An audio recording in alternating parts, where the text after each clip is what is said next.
The content provided on this podcast is intended for entertainment purposes only.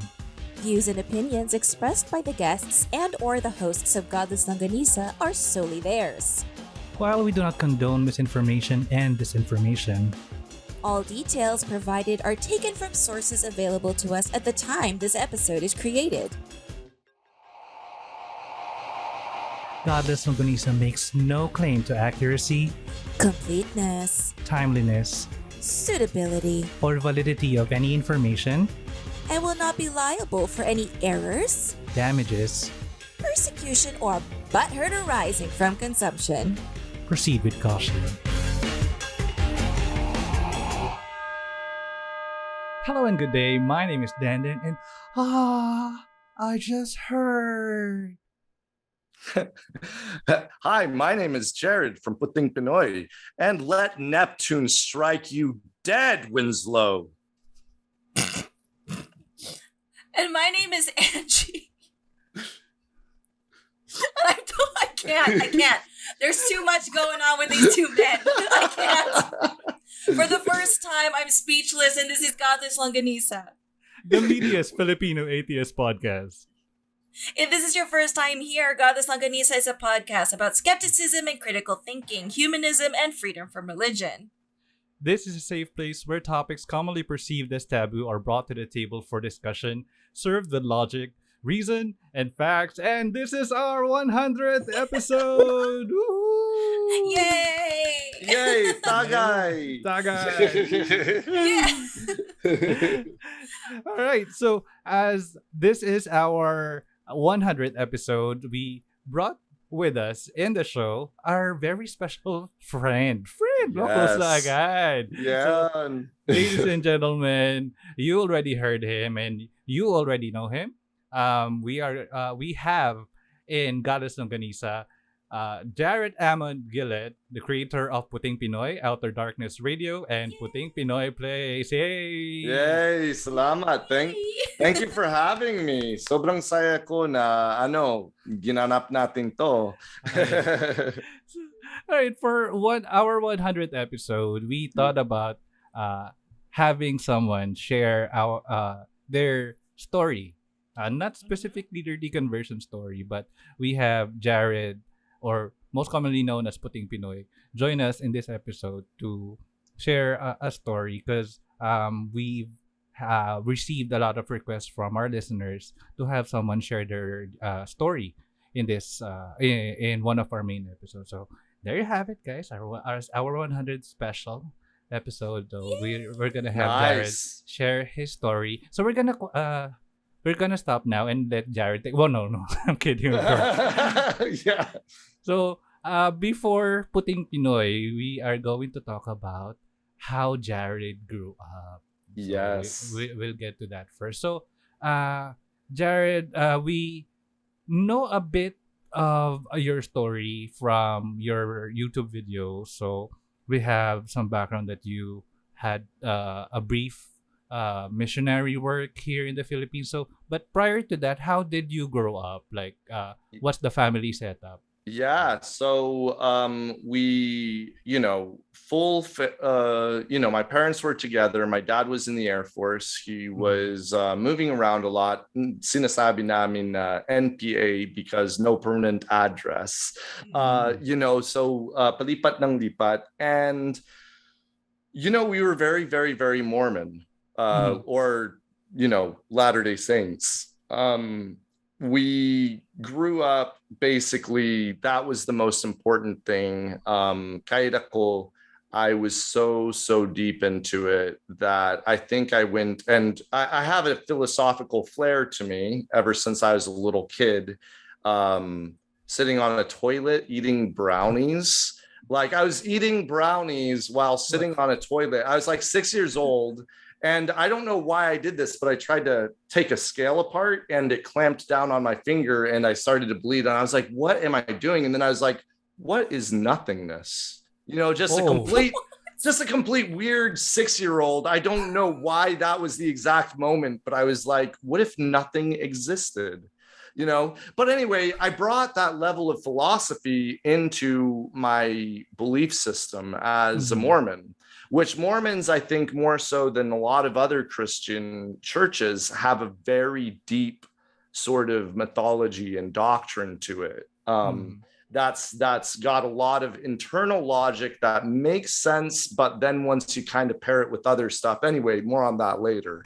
But I was, I had a friend who left the church. I helped others be baptized in the Mhm. church.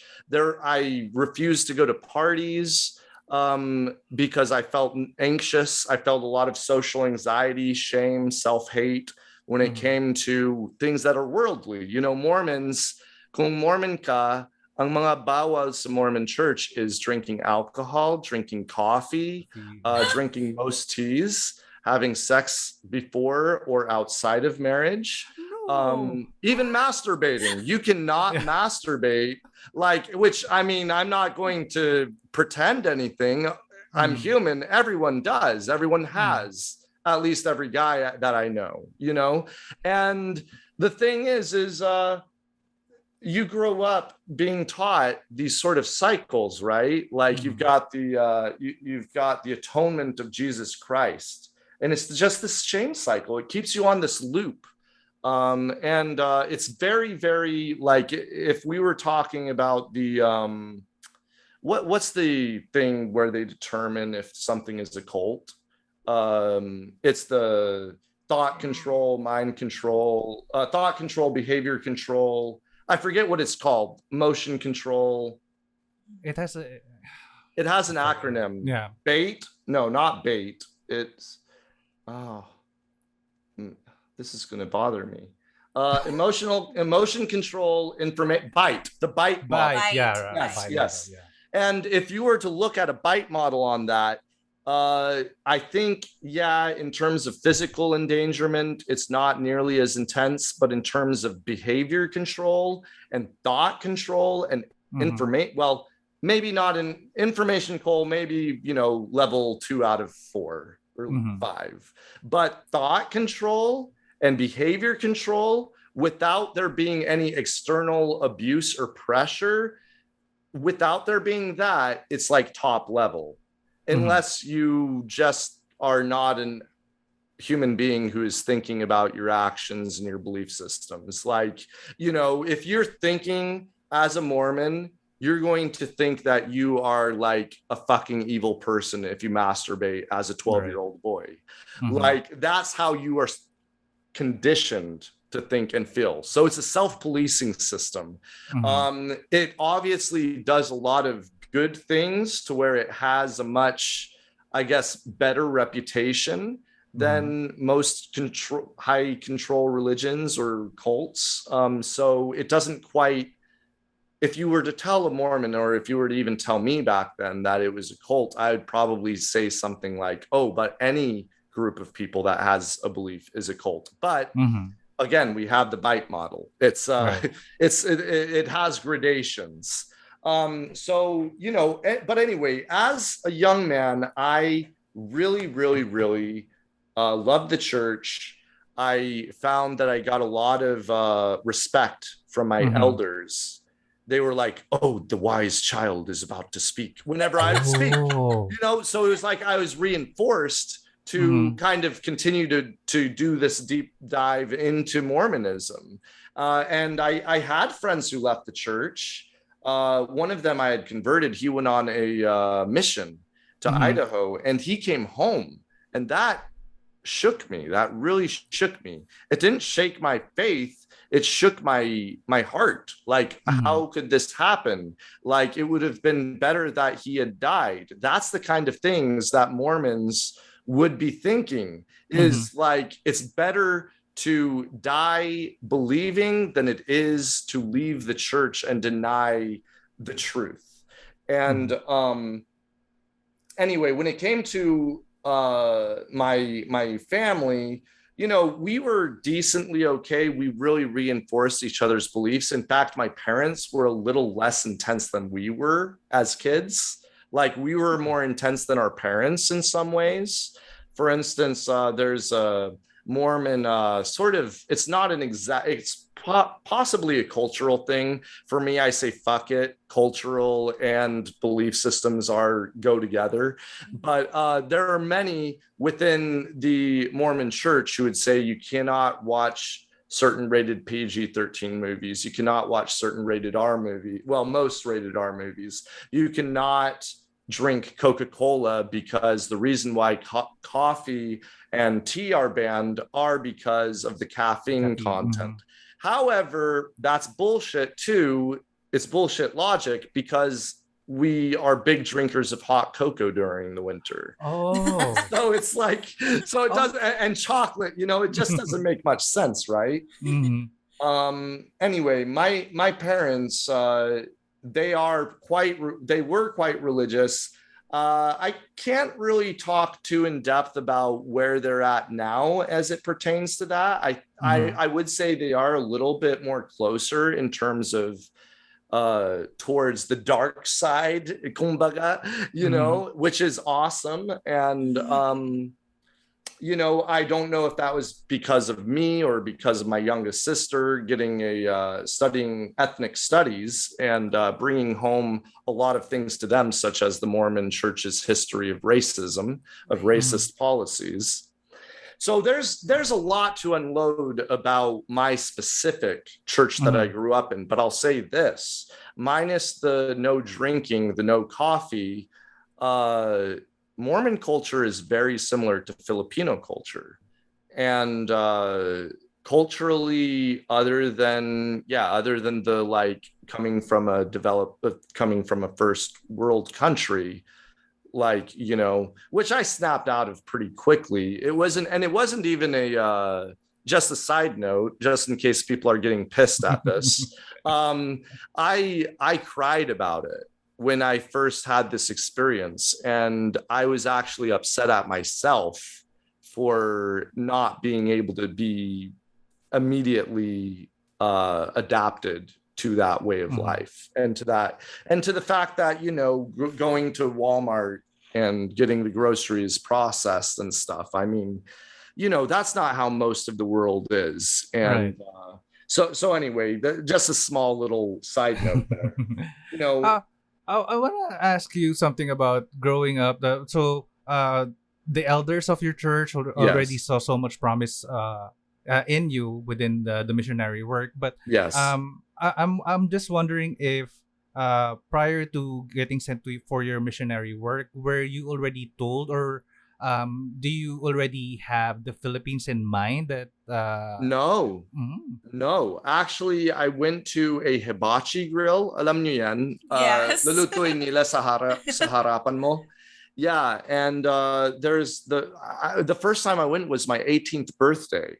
I came to the Philippines when I was 19, for reference. Just before I turned 19, I learned I was going to the Philippines. But anyway, so pretty much a year later. So on this day, I had met Chef Ron, and he was fucking hilarious. And yun na siya. He is Filipino pala.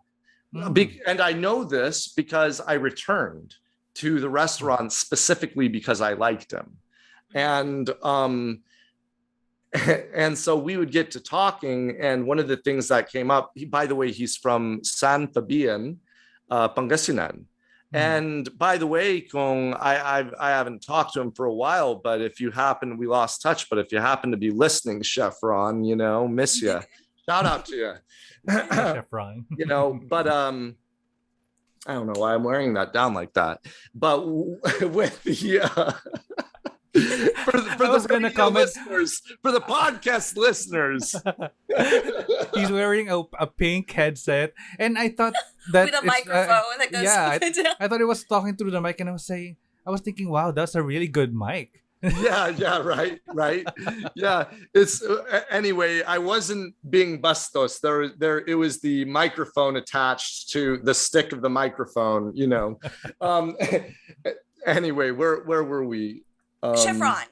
Yeah, Chef Ron. So I told him we developed a relationship of sorts, and I told him na balang araw papuntahin ako sa isang bansa or kahit saan para mang-aral ng ebanghelyo. And he was like, well, I didn't say it in Tagalog back then. I don't know why I did the quotation marks. But like, Really air quotes on the podcast. Okay. for like air quotes for me speaking Tagalog, which is an anachronism for that time, for the story, but yeah, I said to him, well, at the time I liked a Korean girl, a Korean American girl. And I said, well, I'm learning some Korean. And then he said, come to the Philippines. And I said, the Philippines? Like, what's that all about? Which, by the way, my hero growing up was Dante Basco, who played the role of Rufio from Hook. He's a Philan. Oh, Yes, yeah. yes. I would do my hair spiked like him with the red and Oh my gosh. yeah, Rufio. Yeah. So I was all about him. And anyway, like my brother would be Peter Pan, I'd be Rufio when we were play fighting, So he told me this, and I'd be like, I don't know, who knows? And then when I got that call, and I'd be going to speak Tagalog, and I'd be going to the Olangapo.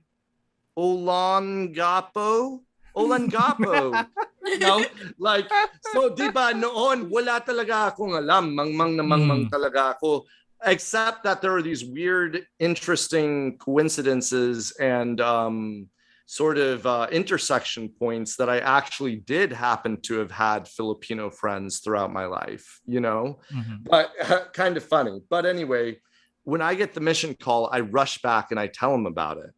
And I'm getting ready mentally. I'm going to go on this mission, philosopher, right? And I'm talking about how I think the best, most wonderful thing about going on my mission and coming to the Philippines, regardless of us being of a different race, we're going to be bound through Christ and his doctrines. And I thought, now that's foreshadowing, right?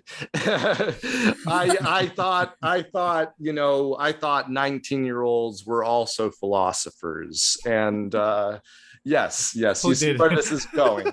You see where this is going. Yeah. Yeah. We already know how this is going to end, but we want to hear the rest of the journey.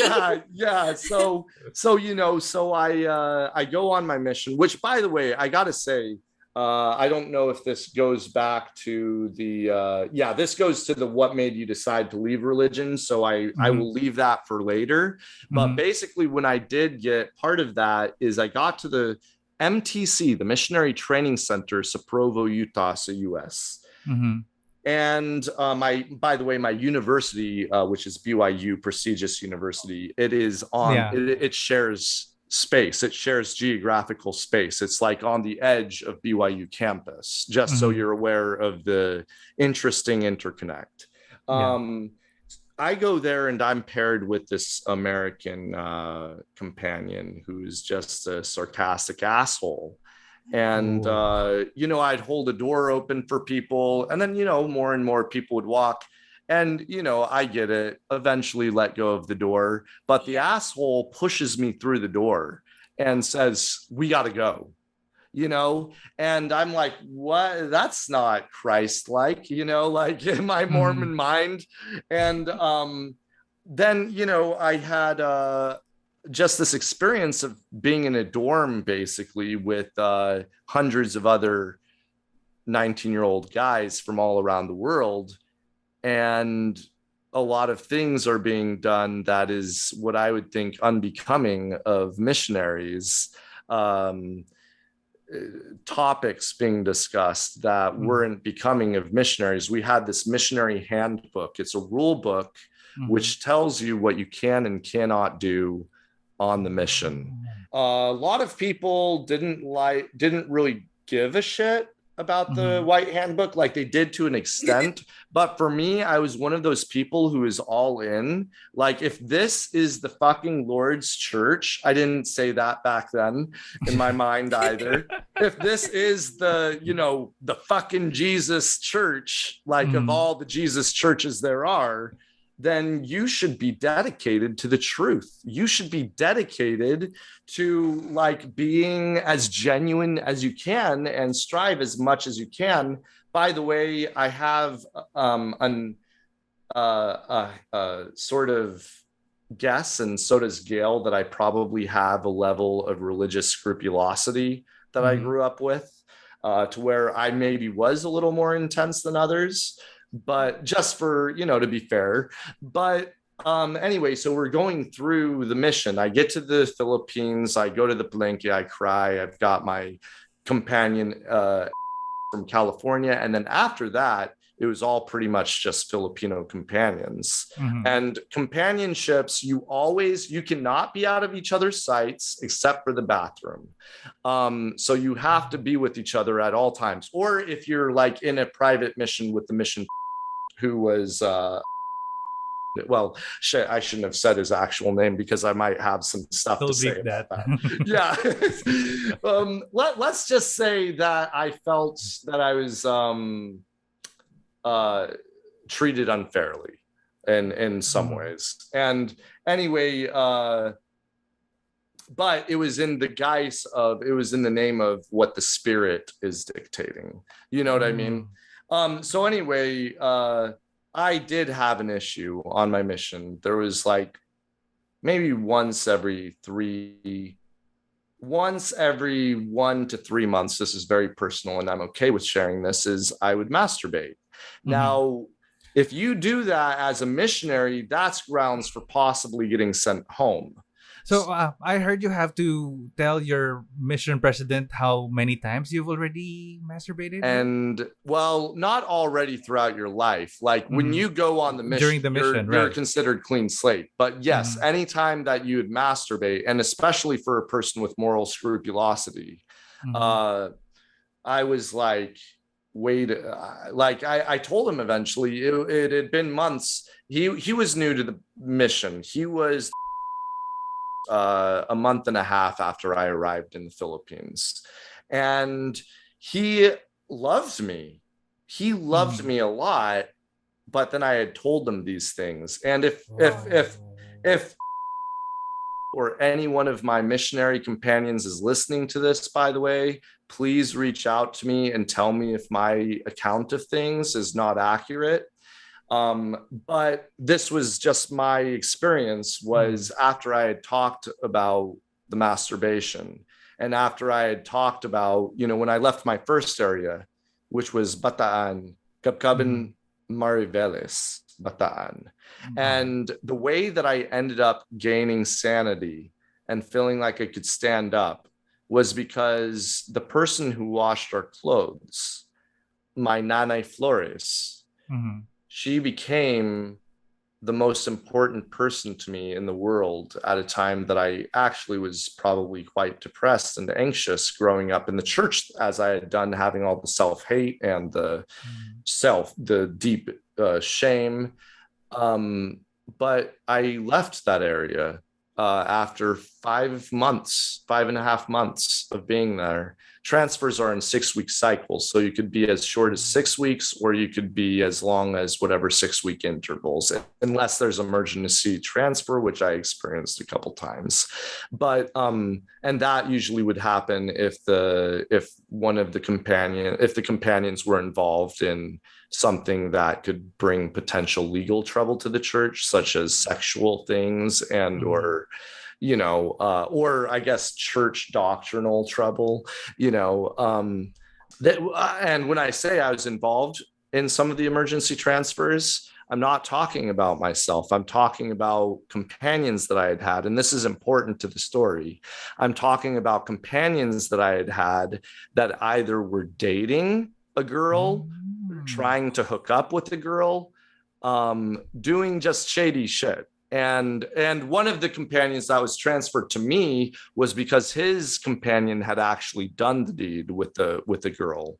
And because his culture, he's from Tonga.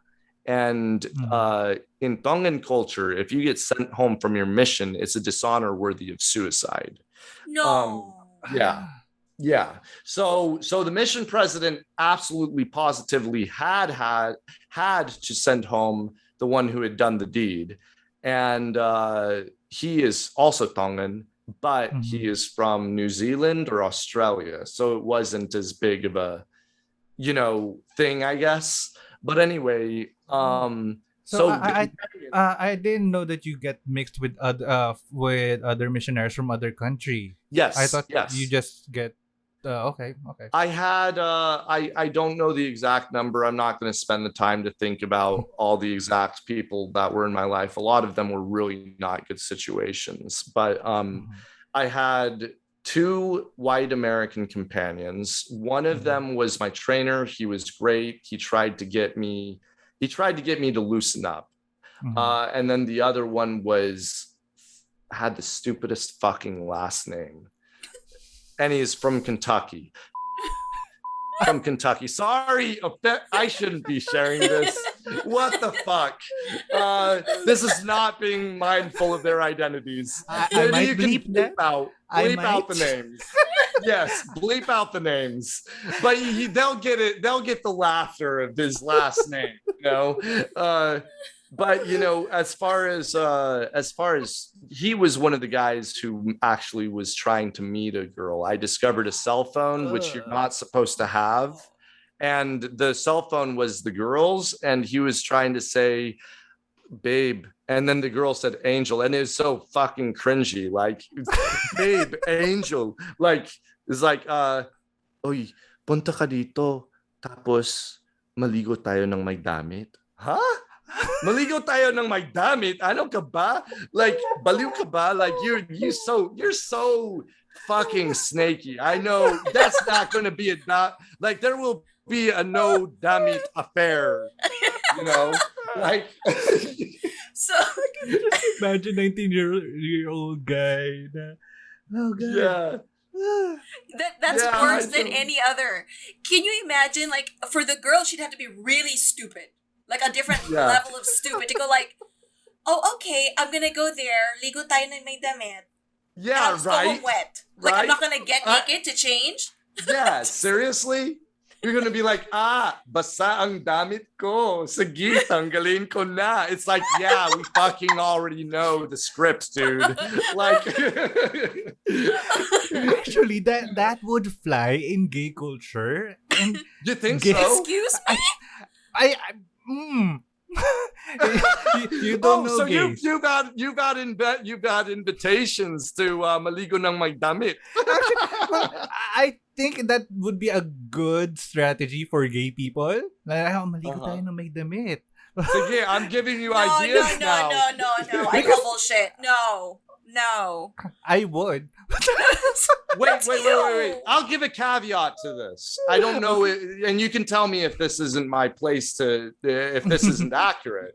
But I would imagine that a bunch of gay people would love to have a shower party. Like, it's like, shower party, yeah! Yeah, it would be like a phone party. But there would be no clothes involved, or at least you'd just be in shorts. Okay, maybe you'd be in your underwear. trunks. But ikaw naman, Dandan, when you say, maliga tayo na may damit, who are you shitting? There's no way that you're gonna... Really? There are some people who get excited by the thought that there are still clothes, but you would have a hint of it being excited. Consent matters all around the board. It doesn't matter, right? You know what I mean? Like, consent is the most important overarching message here, right? If you want to pretend, if you want to role play that you're innocent, maligo tayo ng may damit. Sige, go ahead if that's your kink, whatever. But and if your partner is on board with that, sure, go for it. All thumbs up. Okay. You would. I think I wish I knew this when I was 30 or 20-ish. So that way I would have a role-playing party where guys would just have a shower party with clothes on. But you know what? It's never too late. Yeah, you're right. Dream big. Dream big. We could have a shower party. Maybe for episode 200, we could have a shower party. Hey, look at this. There will be a shower party. Look, book it and they will come. Yes. And you know what? Maybe in more than one way they will come. And guess what? guess what? I will be there not as a participant, but as an anthropologist. Writing down notes. Yes.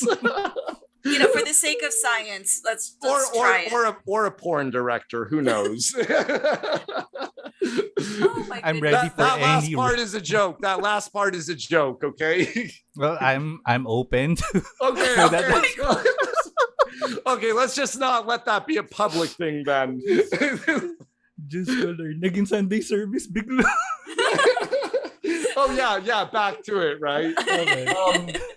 So in the Philippines, when I was in the Philippines, let's just say, so from that, the term, I have no clue why it was called this, but the code word for a tattletale, a sumbongero, tama? Yeah. Is saging. Huh. And I was a saging, apparently, to a ton of chismosong assholes. Like, Maybe because you have to peel it. well, it's because, I'm not sure why sagging specifically, but this applies is, you have a few bad scenarios that you're in, such as maligo tayo ng may damit na fucking idiot last name. And I mean, and you can bleep that again, but seriously, he pulled, he was sinister. He was a double-faced, sociopath type of guy. He had a ton of bold DVDs, pirated DVDs, that once he was told he was going to emergency transfer, he had this act of penitence. He put it on show so that I would maybe go to sleep instead of guarding the door all night like I did. Because I found, once again, little maligo tayo ng may damit Romeo bullshit asshole decides to try for one last time to maligo ng may damit. No, last ditch effort. And then he even said in the text when I found the phone, wag ka na lang pumunta, hindi pa natutulog si Gillette. So it's like, oh, okay. So it's like, okay, there you have it.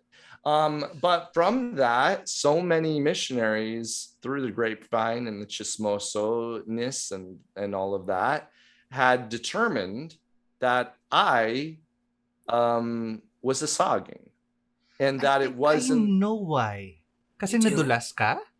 Oh, you slip on the banana You slip- peel? You slip on a banana pill, and they ruin your fun. You're dancing, you're doing a little jig, and then that fucking asshole is right there.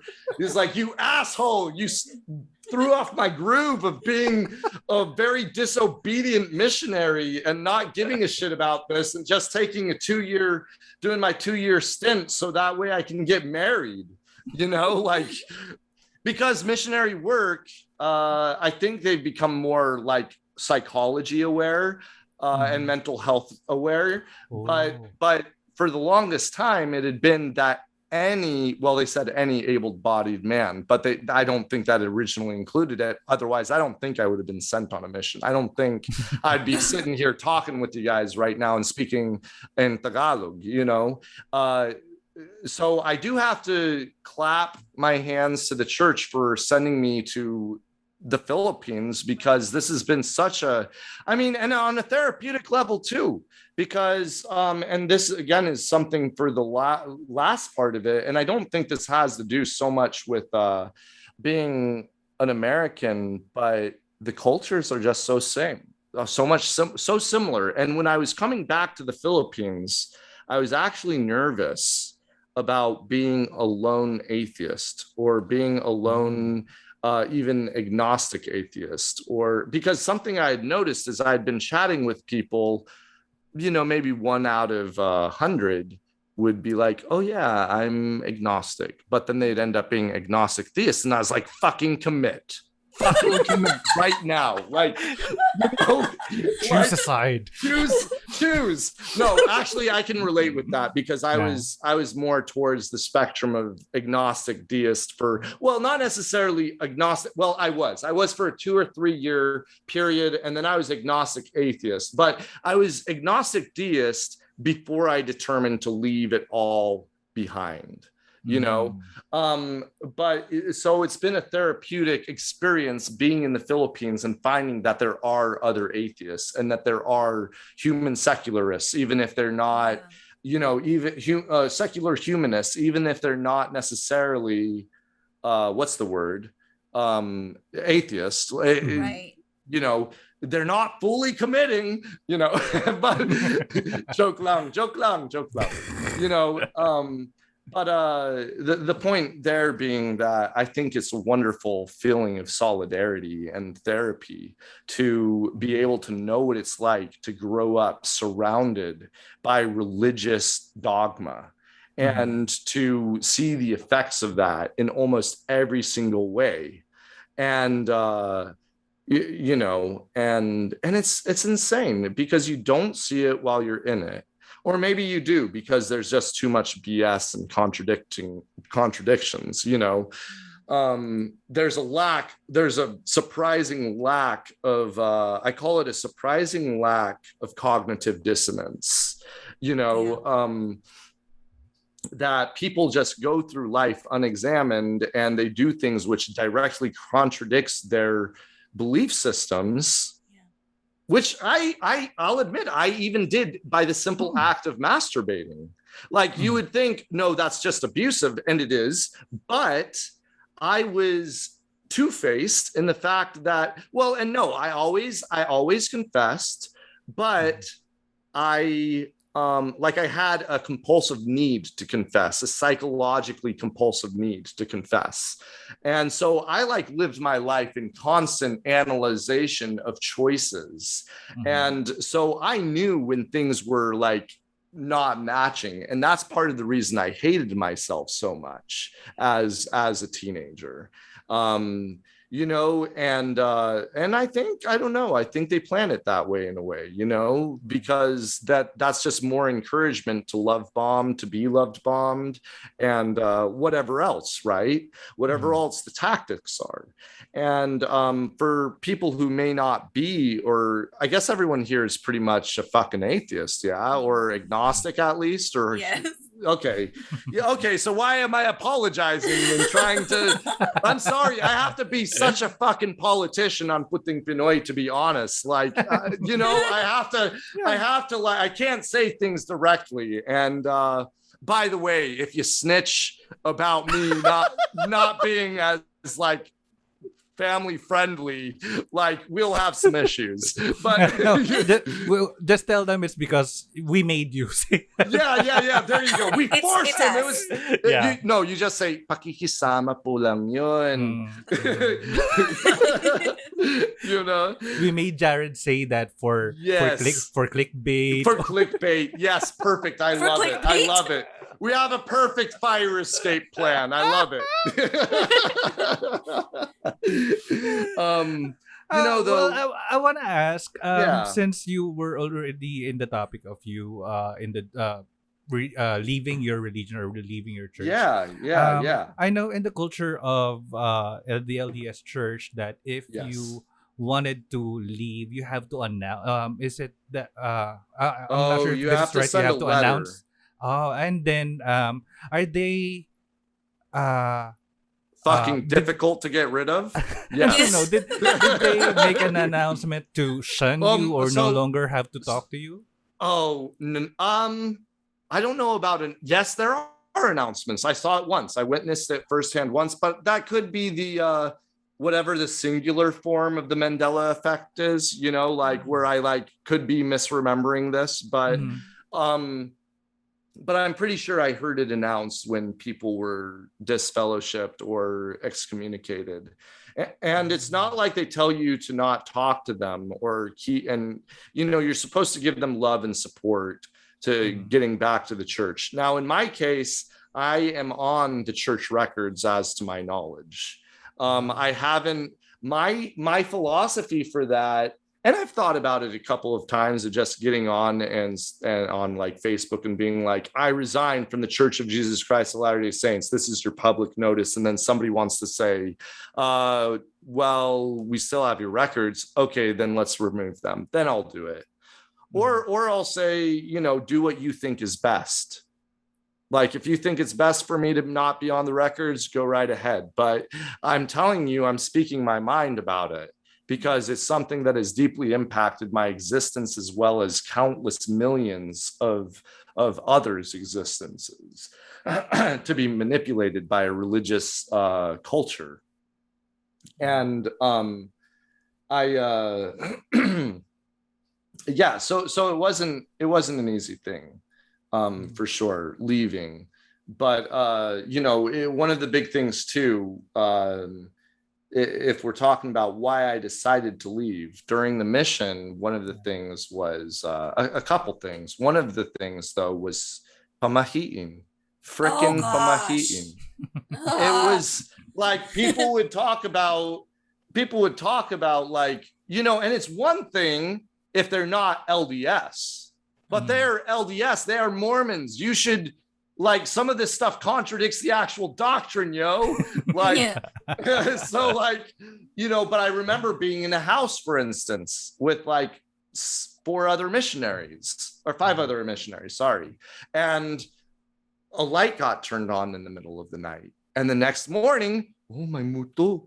Napansin mo ba, my muto? And then I was like, you fucking idiots. I fucking saw somebody stand up, turn on the light, and then come back and lie down, and they fucking forgot because they were tired.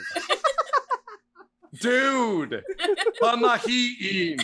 Think about it. It is not real. Just think about it. The rational explanation is the first one to go to. And I'm not trying to be disrespectful of tradition and stuff. It's just, sometimes look at Occam's razor, like the simplest explanation is the truer one. Exactly. Right? Like, it was so fucking ridiculous. We had to have these filtered water bottles.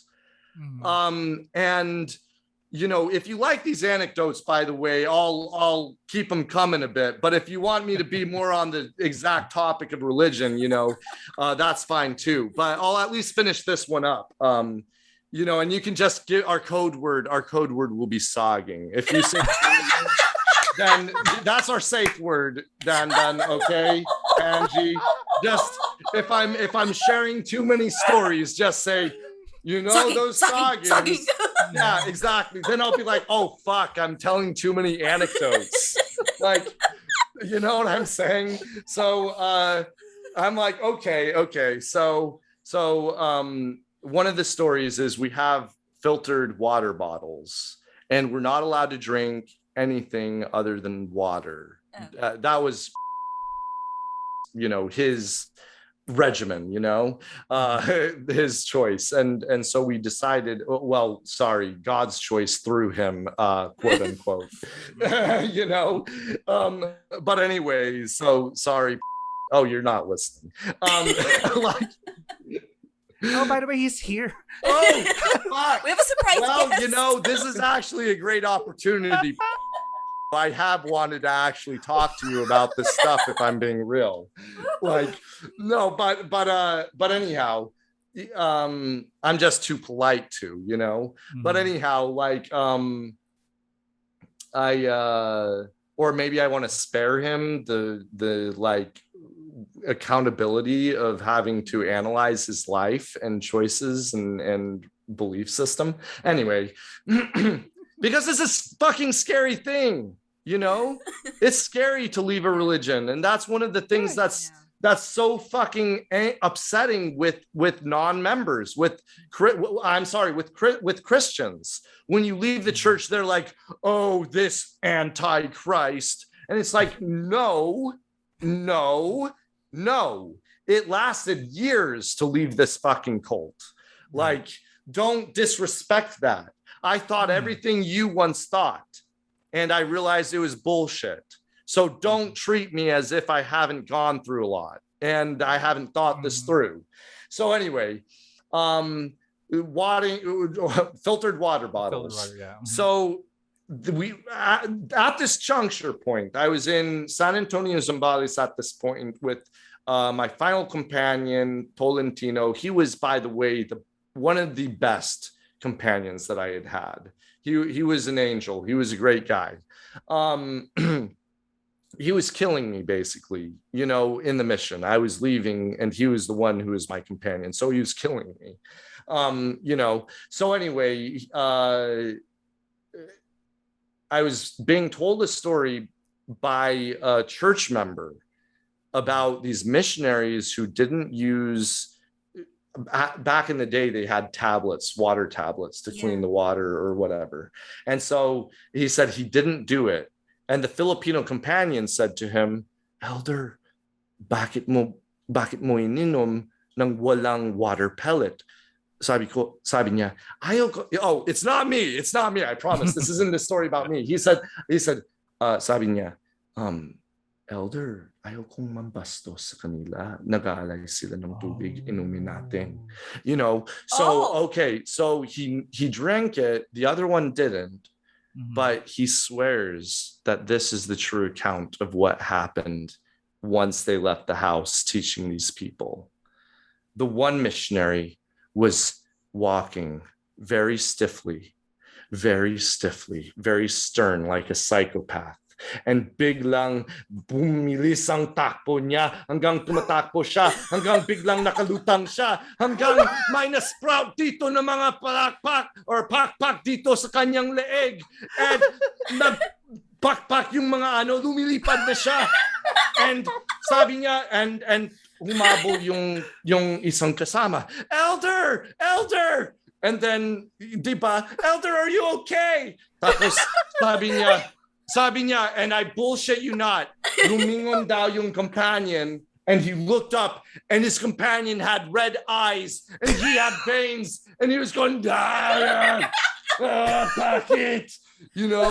And it's just like, that is such a fucking Mormon urban legend or pamahiin, however you want to classify it. It was a genre crossover a little bit. It was, but it's just like a little bit of Philippine folklore in there. Yeah, exactly. It's like, are you fucking kidding me, guys? He did not turn into a fucking aswang.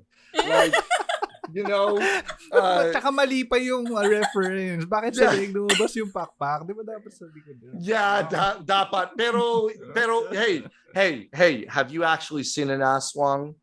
No. Exactly. He saw it. It was from the neck, not as portrayed in the photos and the pictures. Stand corrected. Yes. We have been saying it wrong the whole time.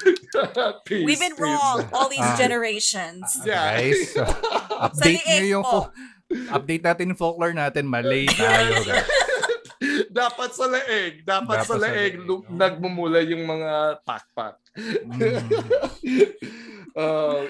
But isn't that a thing? Isn't that the problem also with trying to go on missions? Because no matter how hard you try to follow the doctrine, the whatever religion, what they put in a book for you, once you go to another country, their culture will always step in. They will always have those cultural references, like the aswang with the pakpak sa leeg. Hey, religion is a social construct anyway, so why not? Yeah. So that's why I don't understand how they think it's not going to. Because I remember my father's wake where the priests who were Filipino were freaking out because all the Filipino people on my mom's side were there from my dad with his white side, and they were like breaking rosaries and stuff. They're like, because dapat sirain mo yan para walang sumunod. And my mom's like, what are you doing? Yeah. Get your hands off my dead husband. Oh my gosh. And then you have the priests who are Filipino and Cuban going, the hell? What are you doing to the rosary? And it's like if you ituwid ang mga bata, Yes. and then the kid kicks it, and it's like, oh shit, he kicked it. He's going to die. Everyone's going to die. I mean, it's just, I remember the priests because she's my godmother. I love her, but she's the one who was like telling my mom, son, okay na? Sinira kayo rosary. What? What are you doing? Digging into the casket. What's wrong with you?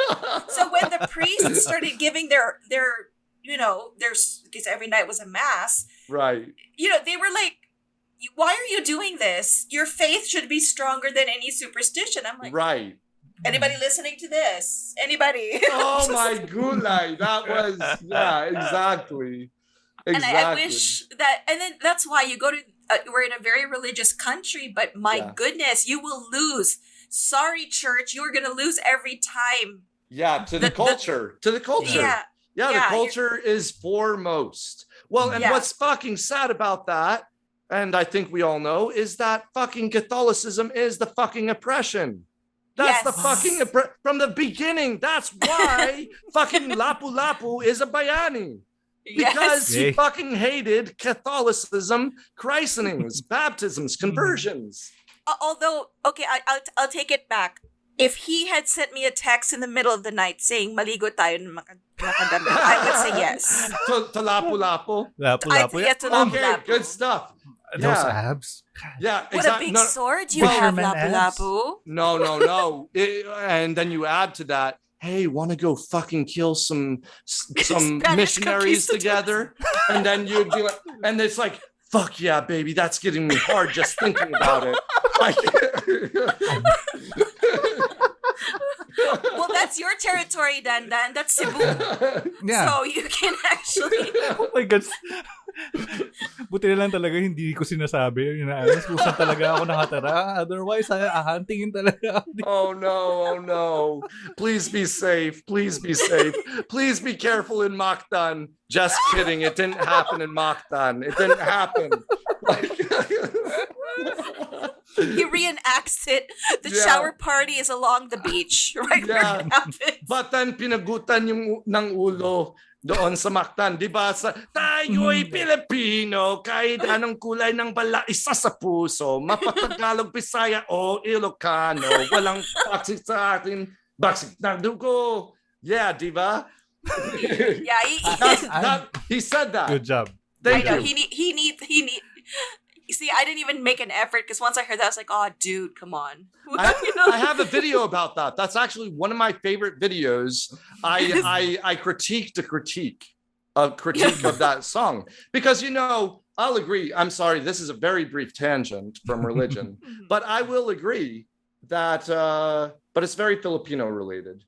I hate Pinoy baiting. I was one of the very first people to be talking about Pinoy baiting before it even was a term. I talked to MA. I talked to MA. We became friends actually through this. Because Dwayne Woolley and I, another foreigner, he's Australian, speaks Tagalog, Waray, and Bisaya. He's very Mormon still, though. We have the same middle name, which is Ammon, which is very fucking Mormon missionary from the Book of Mormon. He's a missionary who cut off arms. And anyway, sorry, sagging. I'm being a sagging. So anyway, sagging. Yeah. So anyway, like the thing is with the Proud Pinoy thing, people were saying, oh, this song is toxic positivity and this thing is proud to be Pinoy. And I was like, no, you're not listening to the song. If you juxtapose it, he's talking about experiencing being an outsider living in the Philippines. If you listen to the actual song, minus the lapu-lapu pinagutan ng ulo sa Mactan, minus the minor historical accuracy, that song was very 100% real to who Easy Mill is, I think. He was telling his story a bit. And despite going through some of the bullshit he did, he still loves the Philippines. He still loves his Olongapo, his hometown, which I love that city, But back to the story, of the missionary life, right? Okay.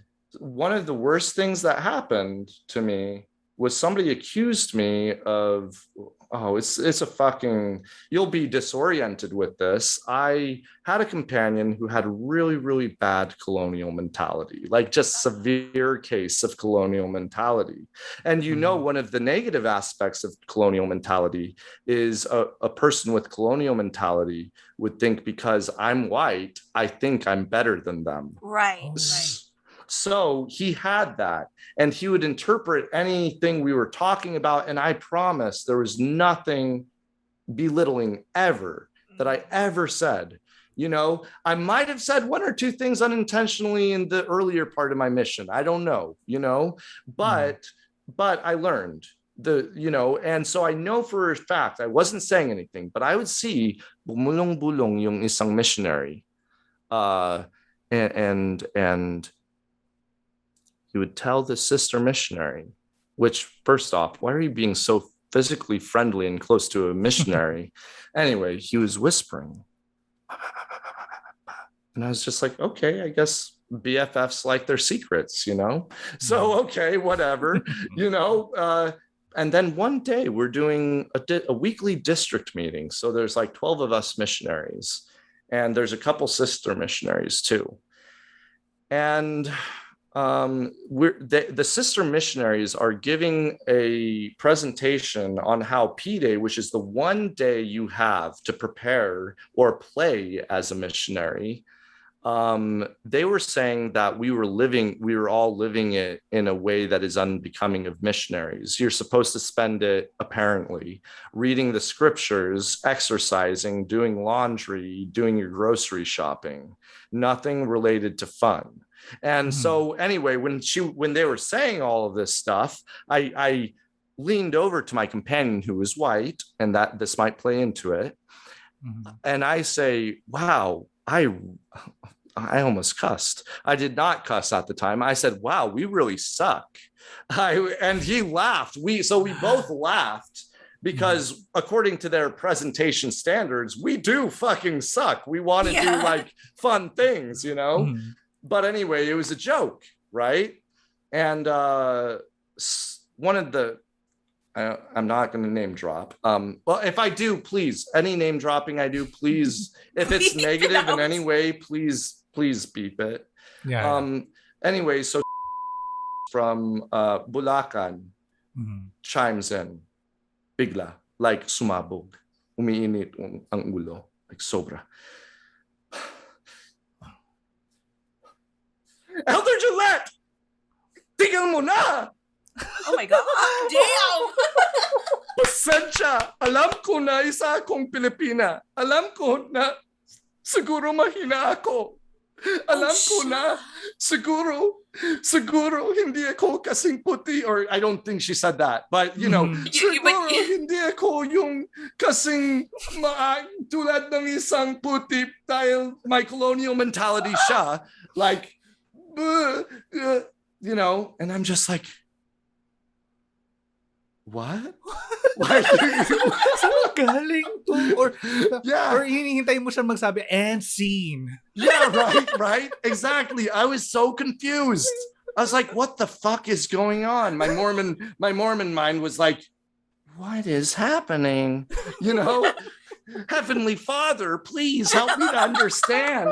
What is happening? I love all children of God. I don't think lowly of Filipinos at all. I think I'm a fucking screw up too sometimes. So if I criticize anything regarding to stupidity in Filipino culture, it's not out of ethnocentrism. It's out of I'm a fucking idiot too. And I also share our church, our culture shares the same fucking idiocy.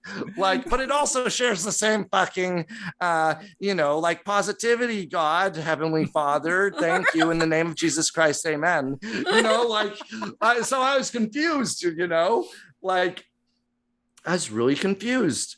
Anyway, after, well, the district leader, Elder Martinez, and he's cool, I like him. But when he hears this, he's like, okay, he pulls up a chair, he turns it around, he sits in it reverse style. He's like, what's up? What is this all about? Okay. And I'm just like, bro, seriously, in front of these 12 other people or whatever?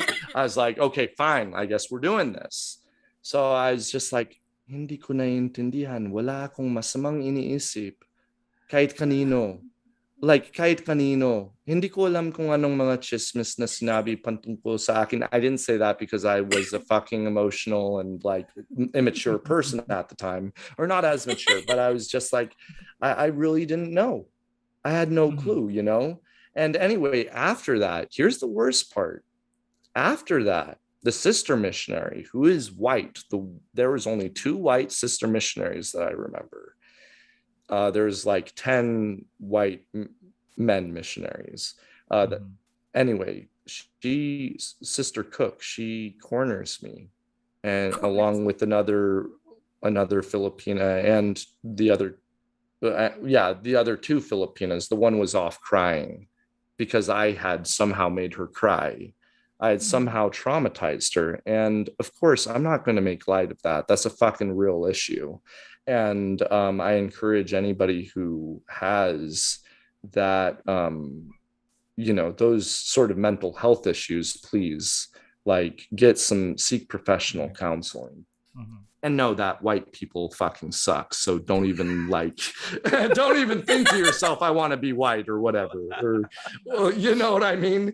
Yeah. Like, so, white supremacy, colonization, that's all a B word. And I don't condone any of that at all. And so I completely understand if ever I have somebody who comments, even on Puting Pinoy, regarding Pinoy baiting, regarding anything regarding the fact that I'm white, then I'll talk to them. I'll engage with them, because it's like, I have a responsibility to that, to at least explain what I think and feel. But anyway, so this white sister is just like, Gillette, Elder Gillette, come on, you can tell us. Just tell us. They were gaslighting me, is what they were doing. They were gaslighting me. And this was most of my mission experience. I had a missionary threaten to cut my head off. Like what happened in the Book of Mormon, what Nephi did to Laban to get the brass plates. One man should perish so the whole nation does not dwindle in unbelief. That's the idea in the Mormon scripture. Very early, I might add, within the first 25 pages of the Book of Mormon, is a concept introduced, and it makes sense that it is. So anyway, which Christians are Islamophobic. I mean, shut the fuck up. Like, you're just as bad, like, so anyway, if the reason he said is, I hurt his friend's feelings. It's better that my friend be happy and smiling again than you live. Something along those lines. He was holding a knife. Now, this is and we're good. Like, we're like buds up until this point. What happened 20 minutes earlier, though? I was the district leader, Candelaria Zambales, and I had the other companionship coming over. We were going to do something the next day. From Tondo tells me that he has to go to Iba Zambales to pay an utang. Iba Zambales is in a different zone. It's outside of our region. And that's a serious thing in the White Handbook. He said, you know what? If you want, I'll just go with and I said, okay. But that's not the issue, right? I said, while I was eating my Milo and pandesal. Yeah, I said, Elder, hindi ito kailangan lumabas sa kwartong ito. Like, tayong dalawa lang ito. Okay? Hindi natin kailangan sabihin kahit kanino. At hindi ko sasabihin kahit kanino. Like, yan ang pangako ko sa'yo. Pero, and honestly, it's bullshit. The church gives missionaries a 7,000 peso or so stipend each month. Ooh. So you're not profiting as a missionary. Yeah. That's your exact budget. And so you have 7,500 pesos for a whole month. Okay, yes. Okay, yes. Your rent is taken care of. Check. Your utilities are taken care of. Check. But your food and your transportation, that's still just barely cuts it. So I don't fully blame, pero akala niya, they say very strictly in the White Handbook, don't borrow from members. Isipin mo, di ba? Paano kung yung members naghihirap sila, tapos nagpahiram or nanghiram sila dahil isa kang banal, isa ka sa mga anghel ng Diyos, di ba? And so I was troubled by that. It wasn't about White Handbook. It wasn't about that stuff. It was about, look, honestly, do you think this was the best thing to do? Pero, anong ginawa niya? Toxic masculinity is what he did. He went to his room, he shut down, he got upset and avoidant. And he said something. At mahirap ang pandinig ko. And sabi ko, ano? Anong sabi mo, Elder? Sabi niya, wala. And then sabi ko, Elder, pasensya, hindi malakas ang pandinig ko. Like, gusto ko talagang malaman kung anong nararamdaman mo at iniisip mo. And then arrives. Hence, he would like to cut my head off over that. I left the church. And the Philippines definitely had a reason for that. Plus, I converted people. I did baptize people. Coming back the second time, it's not like a mission of mine really at all to deconvert people, because I believe people should just be presented the facts and choose for themselves. But to present the facts, to at least raise my voice. And if people do have colonial mentality, if people are #proud Pinoy people, and they're going to listen to a white guy, okay, I'll be a good white guy to listen to. Which ironically, people actually prefer the people who don't know anything about the Philippines to somebody who knows about the Philippines. And I can prove this with the data, Unfortunately, yeah. And so anyway, I got home from my mission and I started to notice the same type of pamahiin. Not the same as in Filipino pamahiin, growing, being an aswang with neck feathers, but in the sense of there was a culture which superseded the doctrine itself. And I just now had realized it because I was in the fucking culture. So suddenly it was like a dystopian novel in my mind. I'm seeing something I wasn't seeing before. This is troublesome. This is causing a lot of cognitive dissonance. I went to the temple one day in Omaha, Nebraska. I had masturbated recently. I was a return missionary, which I was like, shit, I thought I was going to come home and be perfect, because that's what they make missionaries sound like. Right. So I was like, I was embarrassed. I was humiliated. I was internalizing shame. And I went to a temple partially as an offering to think, I'm going to really dedicate myself. I'm not going to slip, was my rationale. But then I was like, wait, I haven't confessed this to the bishop yet. So I'm inside of the temple itself. Now, if you don't know this about Mormons and Mormon temples, they're the most sacred places in the universe. And that wasn't the case. And I was shocked by that and ashamed of that and humiliated by it. So I said, I cannot go through the temple ceremony, because they even say at the beginning, talk about mind control, thought control, behavior control at the very beginning. Now think how quiet the church is, and think of hypnosis. Think of suggestions, hypnotic suggestions. Quietness enables everything to feel more intense and more beautiful, or scary. But I was on the scare. I was on the fear end. I was in the shame end. My bishop must have been on the good end. But anyway, I called him.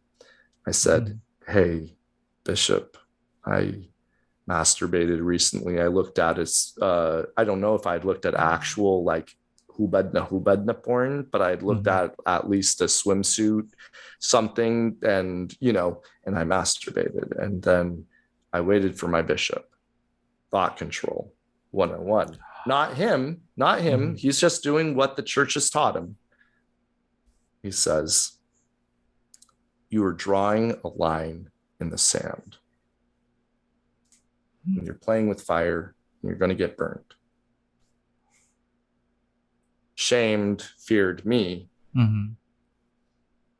You're right. But apathetic me, because how many times had I already gone through that same type of dialogue? I got to change.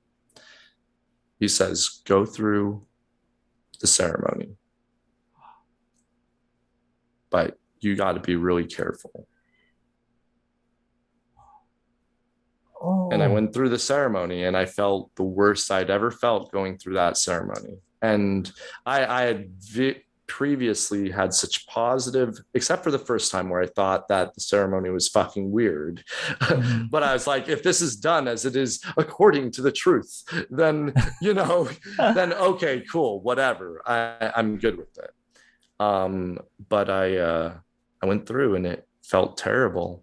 It felt really, really bad. And then I got an invitation letter from BYU to study Tagalog in advanced courses. And that would earn me 24 college credits, which is like 2 semesters worth. So hell yeah, Ooh. I'm in. I wasn't going to go to BYU Provo because I was one of those one of those true Mormons who saw the pretentious Utah and BYU goers as, very, very like hipsterish. I was a Mormon hipster, very, very snobby. And hipsters don't have to be snobby, by the way. If any of you listening are hipsters, you don't have to be snobby. You know that, right? Anyway, if you're being genuine, I understand, but also analyze your blind spots, So what made me leave religion ultimately, I was going to BYU. I had all these experiences, philosophy. I was taking epistemology specifically. I was very fucking good at philosophy, to where I was tutoring people, and the professors, like really respected professors of philosophy, were taking my work and like showing it as the model essay exam to write. So I was really good at it. We got to epistemology. And around the same time I was taking, now you have to take, I think 3 years worth of religion courses, or maybe 4, I don't know. But so I was taking Doctrine and Covenants, which is the modern day revelation of Joseph Smith predominantly. And those are important. When I was studying epistemology, which kung hindi nyo alam, well, yun nga. Epistemology is the study of knowledge. How you know what you quote unquote know. So can we verify it? Can we prove it? It's important in skepticism, right? And economy even. But anyway, so I had come to this point where I was like, could I just be on a feedback loop about all of our beliefs? Could this be a sort of Cartesian circle that's happening? And I was like, I don't know. This is intense though. So I analyzed all the different, theological thinkers, Saint Anselm, God is that being which is greater than none which other can be thought, which is simple semantics. And you use that as a proof to say God exists, because if there's something you can think of, there's something better than that. And that's God. Right. Yeah. So, and then, St. Thomas Aquinas, which he had some pretty solid stuff, probably because of the influence of Aristotle. But, teleology, right? Your aim, your purpose. And that was integral to my leaving the church. Who am I authentically? That didn't come into play until later, but it was important to getting rid of a lot of internalized shame. And I know for a fact that some of you listening can relate to a lot of what I'm saying. So I was like, the church might not be true. And then I had read something, Doctrine and Covenants. The scripture reads something like this: we are judged according to our knowledge, according to our works, our words, and our thoughts. Wait, how do we even know? Right? If that's the premise, and the premise itself begins faultily, that's a fallacy. Oh. Well, I don't know if the word order is that way, but for our purposes, for poetic license, I said, your knowledge informs all those other things. I probably wouldn't masturbate if God was right there showering with clothes on with me. Like I probably Yes. wouldn't masturbate in front of him or anything like that. I'd be like, oh, I gotta mind my manners. And also, and not only do I gotta mind my manners, oh fuck, you actually do exist. Okay. I didn't expect we'd be showering with clothes on, but but okay, at least I'm with you and not with Satan, But at the same time, no, I'd rather be with Satan, like honestly. Like, I say that because you all should understand some basic principles of Satanism. It's not literal worship of evil curses. It's like the contrarianism and the spirit of dissent against things which make no fucking sense because they're dogmatic and they're cultish, So anyway, that really threw me for a loop. And I asked my BYU religious professor, wait. Mormons have an afterlife, sort of purgatory, but it's spirit prison and spirit paradise. People in spirit paradise are going to go to those in spirit prison and teach them the gospel, and they're going to have a chance. It's kind in a way, it's accepting in a way. It's not you're a heathen damned for all time and all eternity. You get a chance, at least in Mormonism, to learn the truth. And so like a genuine chance. And so I was like, so if I today was like, I'm not sure if God exists, like God probably doesn't exist, and I left the church. I mean, it was autobiographical. I'm surprised he answered like this. Like maybe he didn't realize it would help me to make the right choice for myself. But he said, no matter what, whoever goes to spirit prison, you're right, you don't know for a fact. You have faith as the cliche from the Bible about faith. And so Mormons put an action twist on it, or verb twist. Oh, you have to actually do the faith. If you're not doing the faith, if you're not planting the seed and watering it, then it's useless. I guess Jesus himself said stuff like that, but somehow Christianity in large forgets it. But brief critique of that. But anyway, I was like, oh, that was one of the things that finally freed my mind and opened a ton of doors that I wasn't allowing myself to think of, or that I just didn't have the capacity because of the compartmentalization. They were locked in a room that I couldn't access. Well, I finally got the key and I started opening doors. And yeah, that was that basically in a nutshell. I had my final prayer, very, very personal again, who cares? December 26th, 2013, almost 25 years old. And I'm with a girl who says she's going to move to Las Vegas. We've been dating for a few months. I've had a hard time connecting with people. We seem to be okay. She said she's going to move to Las Vegas. That's only a 5-hour drive. We can do it. I'm horny and lonely. Let's have sex in my mind first. Okay. So I suggested, let's have sex, and why, by the way, why did I say that? She was not going to Las Vegas. She was going to Beijing. She's from Shanghai. And I said, oh crap. Well, Mormonism really always put a huge gravity on this, as does what I call Kili culture. If I sleep with her, it'll fulfill my horniness, and it'll also potentially be what leads me to have a deeper connection with another person in a romantic capacity. I realized later in life I'm aromantic, and that's why it took so long to figure things out. I was masking romantic qualities, characteristics. So anyway, I was going to go to Nevada with her, but anyway, I realized she was worth it.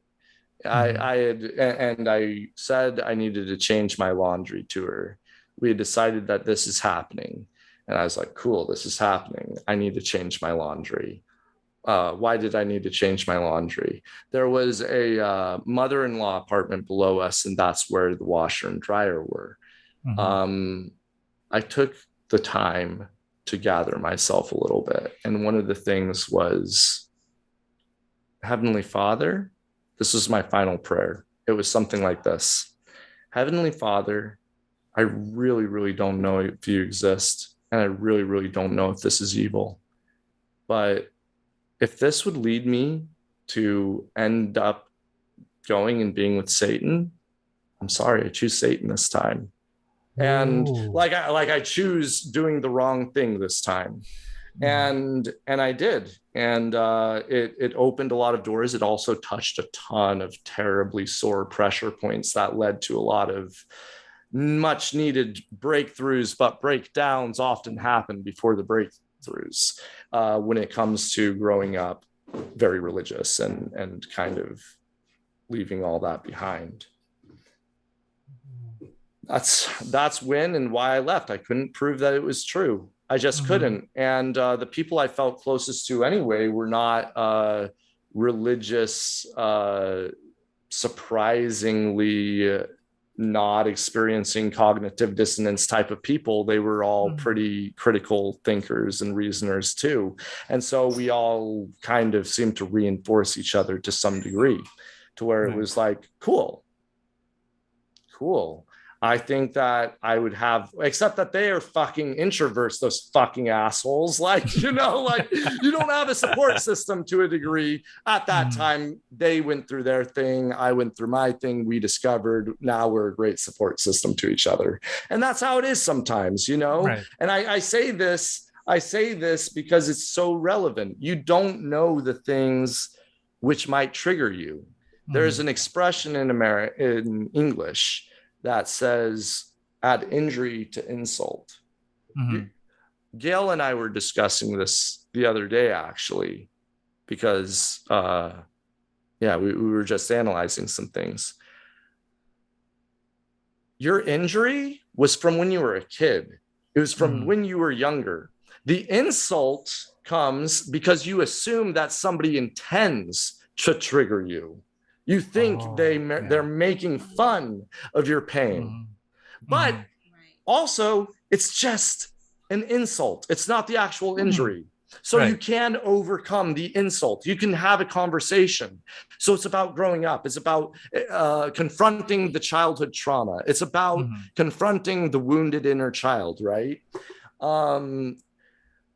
I know people are listening to this right now, and they're either listening or they're gone because it's past time. But you know, they're probably listening and they're saying, "Fuck yeah, I vibe with this. I'll stay an extra longer bit." And you know, there might be things that they may not have even realized that about it. You know. I might be doing something called philosophy counseling soon, but that's one of the things I would teach, is that you don't know the things you haven't been triggered about yet. Right. And so it can still happen. You can think you're good and you're walking around, and then suddenly you have an anxiety attack, you know, or some manifestation, you know. For me, I almost ended up a sociopath. Why? Because this is baby Jax. He's our baby Jaxie baby boy. He's the best in the world. He's a mystery that cannot be solved of why he is this cute. Oh, to the listeners, it's a cat. Yes, it's a cat. Just so you guys know, it's a cat. Okay. Yes. So I just realized we can see it. Yeah, exactly. I was like, you're like, that's a very cute thing. And then they're like, what is it? An aswang with neck wings? Well, I was gonna make it cooler and say that it's a serpent or an iguana. Yeah, it's a shark just chilling on Puting Pinoy's shoulders. Point being is that's one thing I'd really love people to realize and know. Two things. social priority, that's a philosophy I've had a long time. It doesn't, and maybe you're on the fence about God, and maybe you're ready to fully commit, but you got to first hear the thing that's going to unlock that. Because I didn't say I was an atheist even until a year and a half ago. So, you know, like, it is a very slow process, and it is a spectrum. You don't remain always in one place. Sometimes you even become Richard Dawkins' hateful, angry atheism. And then later you're like, whoa, I gotta pump the brakes on this bad boy, you know. It's true, but it's bad boyishness, you know. And you can have biases. You can be an atheist and you can have biases. You can be a critical thinker and you can mess up in your logic. Anyhow, we may God's existence or non-existence. This is one of the important tenets of social priority. God's existence or non-existence is ultimately irrelevant because he is not sitting here with you right now physically, but guess who is? Another human being. So secular humanism, I think it fits pretty well into that. That social priority is that you look at people and as authentic selves. I realized a lot of things about myself, some which maybe are too personal for me to share quite just yet with the public audience. But you know, I found that let's just say that being aromantic has something to that. You could think of that as being a thing. I would never have realized that was authentically who I was. I would have continued having a ton of problems about it, but I would have figured it out. A sociopath, right? I was gonna say that's an important thing to wrap up. It's like, oh gosh, you better tie up those loose ends. No, it's because even being agnostic, very, very center agnostic at that time, I had struggles with people drinking alcohol, well, particularly partners. And I had a level of shame and just cognitive dissonance about it that shouldn't be there, you know. But oh yeah, I was programmed for 20 plus years, you know, to think a certain way. And then my cousin Nate, shout out to Nate, you don't have to bleep that out. No, seriously, you don't. If you bleeped it out again, guys, the name is Nate. He's my you commit to the joke, you just got to run with it. You know, my cousin / soul brother, and he would notice these things about me, which turned out to be very actually wrong, but very weirdly right, where he would accuse me of thinking or doing a certain thing. He was right about some of those things, but it just contradicted. It just was contradictory. It had flaws. It had issues. I didn't realize it at the time. And it was perfect that I had somebody to hold me accountable and to call my bullshit, even though he was wrong about it, which partially added to the issue of not being able to solve it quicker, you know. But you know, it's just like, you don't know my thoughts better than me. You know, like but it's like, but no, that's not the point. The point is that he had thought, and maybe he was right to the degree that I was talking about it or bringing it up, but I really wasn't. I wasn't bringing any moral judgment to this. This was a movie we saw. It's called Nightcrawler. And I told after the movie was done, wow, I didn't expect it to be so dark, to be such a dark film. And he said, what? And I'm like, wait, what?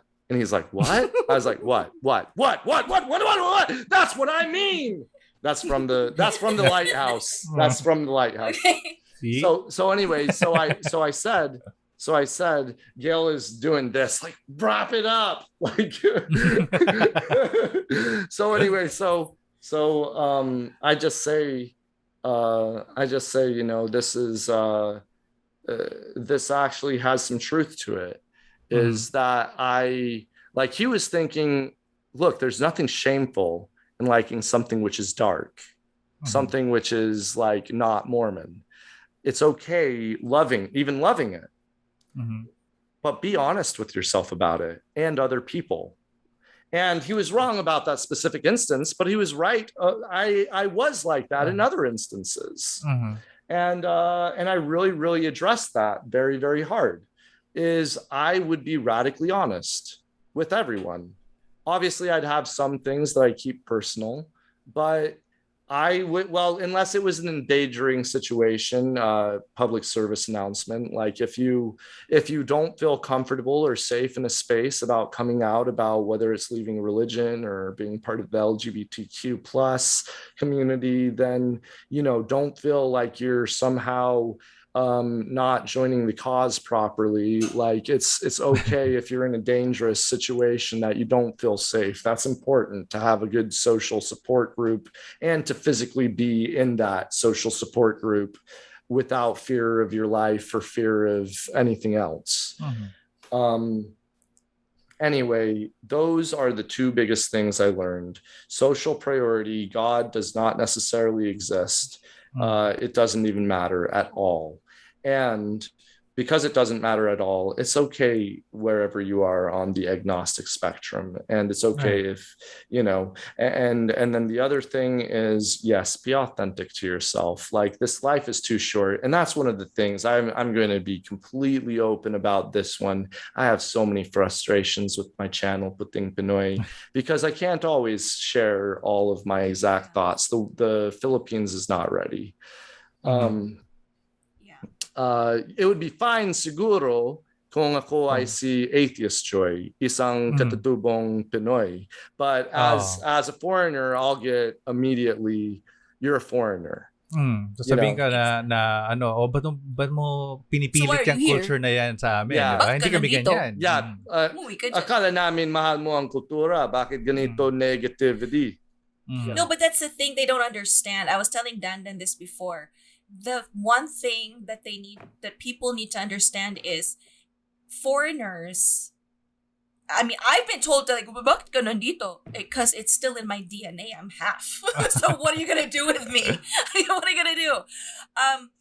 They don't realize that being patriotic or nationalistic doesn't mean buying into everything and agreeing with everything. Yes. It means you want more. You want the good things for yourself and for the people and for the country. And when foreigners speak on it, although there are some assholes out there, but let's say you're showing you love the Philippines. Angie, you're speaking to the wings in my neck. That is too beautiful. There's layers to that joke. Go back and listen to it. You'll get it. It should be hard, right? You know, and I think that's what Filipinos need to. You need to calm. You know, slow your roll, calm down, guys. Because if you know what, I'm sorry, but there are so many foreigners who abuse. Yes. It's true. It's real. That's so true. I fucking hate that, and I fucking hate being groomed. Exactly. And so please do not connect it. There are people like Puting Pinoy who are here to show you like, hey, you guys deserve the good stuff. Yeah. So please. You're my family. You're like it or not. Yeah. You're my like, we could say that it's like through marriage, like that's fine, but you are my family. You're at the very least my in-laws or my cousins. Like seriously, like I get it. Like, I don't get everything. You may not get everything from me, but I doubt that it's because of cultural things. I think it's more just personality, you know? Yeah. And at the same time, there will be some people at the other end of the spectrum who would say that, who would have trouble or issues about Filipinos discussing or talking about, or talking about issues that are happening outside the country. Whereas Americans, like that person. That person who was saying, "Why are we worried about things happening in America?" Yeah. Oh, God forbid, you know, Satan forbid, Allah forbid, everybody forbid. Oh, that's a twist. You know, I wasn't expecting that. That actually has something to do with you talking about important things in America. Yeah. And so why should we care about something happening in America? Just because it's a current event. Yeah. I don't. Some asshole, like a parent fan of mine. You know, I'm sorry. If you know who you are kind of a bit of an idiot in this instance. Like he tagged me in Philam's protesting and getting kind of wild, like nagbawalwa, like it's like, yeah, fuck the police, it's getting like out there, right? And like fuck all the people I won't mention, like, and because it'll be taken out of context or something, and hindi ba mas magulo sa US? And I was like, dude, you're trying to dismiss the issues that are happening here in the Philippines. Don't do that. Mm-hmm. No, it's either they want you to say something They want you to about trip what's up. happening here. Yeah. Yes. Mhm. And then when you do, but you're not from here. Yeah. Which is why my go-to is always, I'm half Filipino. What do you want me to do? Should I not give a shit? I'm going to have to find something to do that. I would say my fiance wife to be is Filipina, but I don't know if I can properly say that. I think that could possibly be problematic to certain Filipinx members, but it's not because of that. And that's why it's not problematic. It's because 14 years before I even met her, or I'm sorry, 12 and a half to 13 years before I met her, I was already on my Filipino community, coalescence journey. Mm-hmm. Yeah. I've been a huge part of it. And it's fine if somebody wants to go ahead and have a discussion with me and tell me that this is why they don't think that this is appropriate or whatever. But then I'll go ahead, and if there is any prejudiced logic or biases in it, I'll go ahead and I'll point that out. I'll put the mirror up. But if it does have to do with really overcoming some trauma, I'm good with that too. I'll listen, I'll sit, and I get that. Just don't be an asshole who thinks that you're not biased when you are. Look, we somehow worked through all of the 6 questions. That became 500 answers to 499 unasked questions. And I thought that I didn't ask enough in the email that I sent you. No, with a cameo from Gail and the cat. And the cat, yeah. Yes. Hey, I like that. Dandan, could you repeat that? About the email? Email? Because I thought that I didn't ask enough questions in the email that I sent. Yeah, and it gave a springboard, and I was looking at the question as a prompt on my phone next to us. So that's why I was doing Monty Python's Flying Circus, It's been a really interesting conversation, and we really appreciate that you shared your life in the show, and to have you, especially in our 100th episode. And thank you really for look having forward me. to have you in a future episode. So at this point, could I share just one last thing? Sure. Well, two last things. One last thing. One of the last things is that please if you look at my channel Puting Pinoy, please have a lot of empathy for what my situation is. I can't go around saying fuck whoever. I can't go around just straight up telling people that we shall all feast on the flesh of Satan and Christ tonight or whatever. Please don't pressure me to say or do those things. I do think they're funny, and I do I'm good with them. I understand them. That is my culture ultimately, and we share that culture. But please understand, given the fact that I am not safe to always share every little atheistical secular thought that I have. And of course, I would speak up about the LGBTQ plus community, no problem. I would speak up about, some other issues as well, secular separation of church and state. That's not a problem to me at all. Sex ed, I'll talk about those things like Pinoy baiting, anti-colonialism, post-colonialism. I'll talk about those things. I don't have a problem with that, but please just understand where there is money and sort of organization of a country involved. I cannot, I had to be even very political and creative in how to say that, to not say the word politics, I just can't. And I hope that you appreciate that and understand that. Yeah. Yes. Okay. And just know that every time that you need Jared to talk about those things, just tell him to go back to Godless Longganisa so you could talk about more. Yeah, exactly. Subscribe to Godless Longanisa. Yeah. And Send tell them them that, a message. Yeah. Send me a message. Let's, you know. Yeah, and you could It always depends on say the that we platform. forced you to say it. Yeah, Yes. exactly. He slipped on a chorizo and we forced him to say. I'm pretty sure I minded my I's and dotted my T's in terms of avoiding any possible pitfalls of things being taken. Well, except for the names. Please edit the names. Yes. Like, Except for Nate. yes. I'll remember Don't. Nate. Okay. Yeah, exactly. All right. So, thank you so much. You guys are awesome. Thank you. Thank you. Well, I want your channel to really, your podcast to really succeed. We're going to be together thank for you. a long time, in my All right. opinion. Well, Jared, invite people to subscribe to your channel and follow you on Thank you. social media. Thank you. Oh, yeah. Yeah. Oh, yeah.